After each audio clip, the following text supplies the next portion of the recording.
بسم اللہ الرحمن الرحیم۔ شروع کرتا ہوں اللہ تعالیٰ کے نام کے ساتھ جو بڑا مہربان نہایت رحم کرنے والا ہے۔ حضرت عبداللہ بن عباس رضی اللہ عنہما کہتے ہیں کہ رسول اللہ صلی اللہ علیہ وآلہ وسلم انہیں یہ دعا اسی طرح سکھاتے جس طرح قرآن کی سورہ سکھاتے تھے۔ فرماتے: اللہم انی اعوذ بک من عذاب جہنم واعوذ بک من عذاب القبر واعوذ بک من فتنة المسیح الدجال واعوذ بک من فتنة المحیاء والممات۔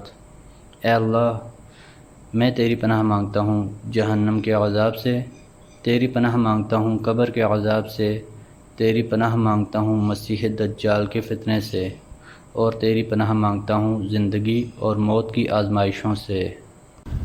ام المؤمنین عائشہ رضی اللہ عنہا سے روایت ہے کہ نبی اکرم صلی اللہ علیہ وآلہ وسلم ان کلمات کے ساتھ دعا مانگتے: اللہم انی اعوذ بک من فتنة النار وعذاب النار ومن شر الغنی والفقر۔ اے اللہ، میں جہنم کے فتنے، جہنم کے عذاب اور دولت مندی و فقر کے شر سے تیری پناہ مانگتا ہوں۔